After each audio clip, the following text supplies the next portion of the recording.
Shalom teman-teman, di video kali ini saya akan menjelaskan sedikit tentang interaksi manusia dengan komputer atau Human Computer Interaction, faktor-faktor pendewasaan HCI, dan prinsip utama HCI. Tapi sebelum itu, perkenalkan nama saya Megawati Supakua, Prodi Informatika dari Fakultas Ilmu Komputer dengan mata kuliah Interaksi Manusia dengan Komputer. Kita masuk kepada poin yang pertama, yaitu interaksi manusia dengan komputer.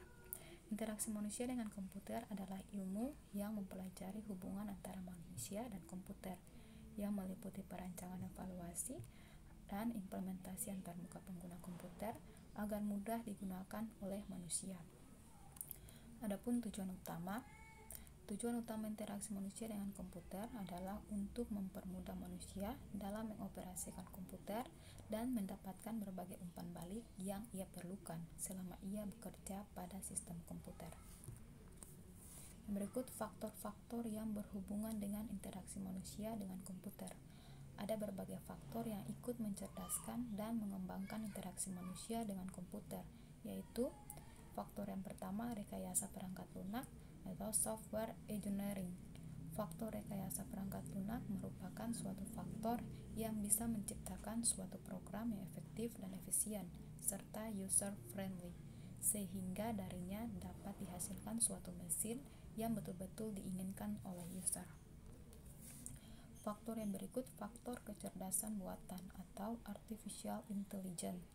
Faktor ini mempunyai peran yang sangat penting dalam pengembangan HCI untuk masa yang akan datang, di mana diharapkan akan tercipta suatu sistem yang betul-betul handal dan canggih dan menyerupai pola pikir manusia. Faktor yang berikut, faktor linguistik komputasional, adalah peran bahasa yang digunakan sebagai antarmuka sangatlah penting agar user lebih menggunakan sistem itu dan tidak terjadi kesalahpahaman dalam menggunakannya. Dibutuhkan suatu komposisi bahasa yang sangat baik yang dapat dengan mudah dimengerti oleh user. Faktor yang berikut, faktor psikologi. Pemahaman akan psikologi orang yang akan menggunakan software sangatlah dibutuhkan dalam interaksi manusia dan komputer, mengingat setiap user memiliki sifat dan kelakuan yang berbeda. Faktor psikologi juga mencakup pengetahuan dan keahlian pengguna di dalam mempersiapkan dan memecahkan masalah. Faktor yang berikut, faktor multimedia. Konteks multimedia digunakan sebagai sarana dialog yang sangat efektif antara manusia dan komputer. Faktor yang berikut, faktor antropologi. Faktor antropologi memberikan gambaran tentang cara kerja kelompok yang masing-masing anggotanya diharapkan dapat memberikan kontribusi sesuai dengan bidang masing-masing. Faktor yang berikut, faktor ergonomik. Faktor ini berhubungan dengan aspek fisik untuk mendapatkan lingkungan kerja yang nyaman, karena manusia yang bekerja di depan komputer biasanya menghabiskan waktu yang cukup lama. Maka letak meja, kursi, monitor, keyboard, mouse, dan berbagai aspek lain akan sangat berpengaruh terhadap interaksi manusia dan komputer yang digunakannya. Faktor sosiologi. Pada interaksi manusia dan komputer, sosiologi berhubungan dengan pengaruh sistem komputer dalam struktur sosial. Adapun prinsip utama perancangan HCI dalam pembuatan sebuah program maupun aplikasi diperlukan sebagai prinsip dalam pembuatannya. Berikut ada beberapa prinsip utama yang harus diperhatikan dalam mendesain suatu interface yang baik dengan memperhatikan karakteristik manusia dan komputer. Prinsip yang pertama yaitu user compatibility. Interface dapat dianalogikan sebagai sampul atau cover dari sebuah sistem yang akan dilihat oleh user. Yang kedua, workflow compatibility. Dalam sebuah aplikasi, software engineer harus memikirkan urutan-urutan dari pekerjaan yang ada pada sebuah sistem. Dan yang ketiga, text compatibility. Sebuah aplikasi yang bersampulkan antarmuka harus mampu membantu user dalam menyelesaikan tugasnya. Yang keempat, product compatibility. Antarmuka dari suatu aplikasi harus sesuai dengan sistem yang asli. Yang kelima, konsistensi. Software engineer harus memperhatikan hal yang bersifat konsisten dalam merancang sebuah aplikasi, khususnya antarmuka. Contoh, penerapan warna, struktur menu, font, format, desain yang seragam sehingga user tidak mengalami kesulitan pada saat pindah posisi pekerjaan. Yang keenam, familiarity. Salah satu sifat dasar manusia adalah mudah mengingat hal-hal yang mudah, sering dilihatnya atau didapatkannya.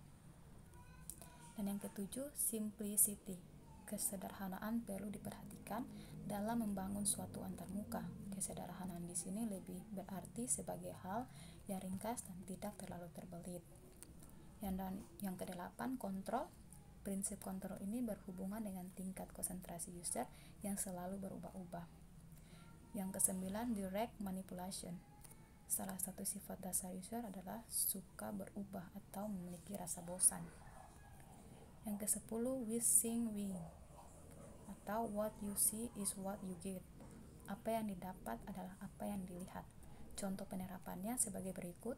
Apa yang tercetak di printer merupakan informasi yang terkumpul dari data-data yang terlihat di layar monitor pada saat mencari data. Yang ke-11, flexibility. Fleksibel merupakan bentuk dari solusi saat menyelesaikan masalah. Software engineer harus membuat berbagai solusi penyelesaian untuk satu masalah. Yang 12, responsiveness. Setelah user memasukkan suatu inputan atau data ke dalam aplikasi sistem melalui antarmuka, sebaiknya sistem langsung memberikan tanggapan atau respon dari hasil data yang diinputkan. Yang ke-13, ensemble teknologi atau penambahan hal baru. Aplikasi yang dibuat hendaknya memiliki kelebihan yang tersembunyi.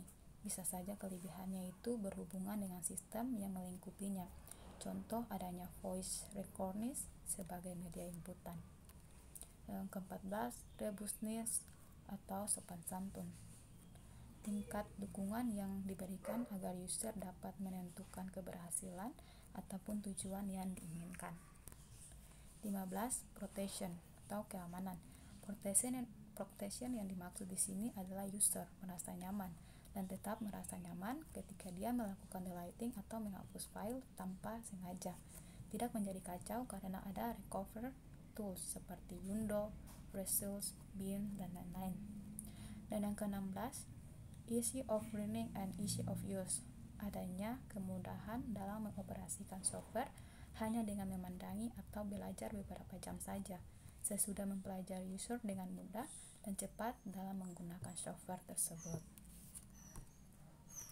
Ya, ini referensi saya yang membantu saya untuk menyelesaikan tugas saya. Mungkin ini saja dari saya. Terima kasih.